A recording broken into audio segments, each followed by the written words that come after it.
Everest.Live, Ben Ayers coming to you with an update on the massive avalanche on Broad Peak in Pakistan, which has left 10 climbers missing and feared dead, including Nims Purja. All of the facts here are stuff that I've been able to confirm either from multiple sources or from people who are on the mountain in Pakistan currently. And there's a lot of rumors, a lot of stuff floating around on social media.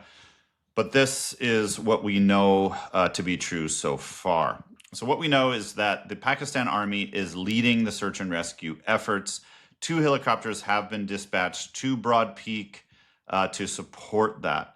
They have recovered 4 bodies, but only 2 of those bodies have been identified.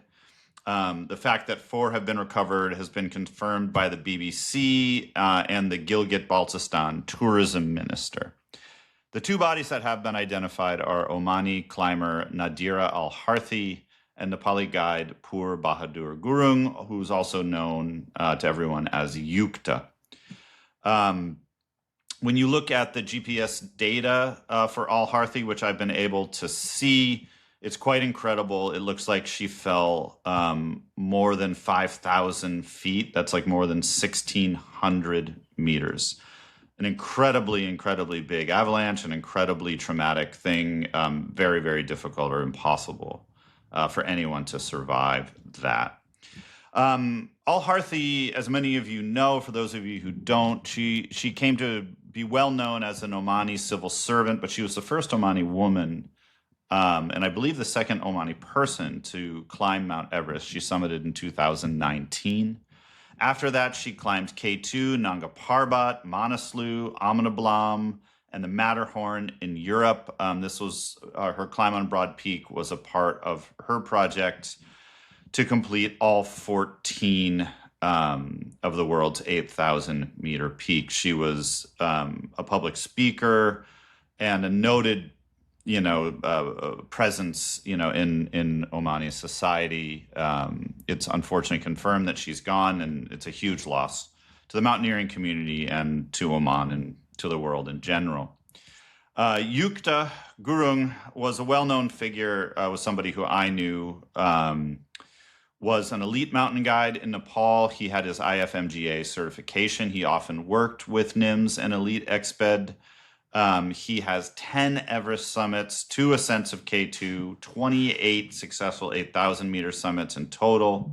I know Yukta was on the north side with Jim Morrison and the National Geographic team that worked to successfully make the first ski descent of the Hornbein Couloir. That'll be coming out in a National Geographic documentary here soon.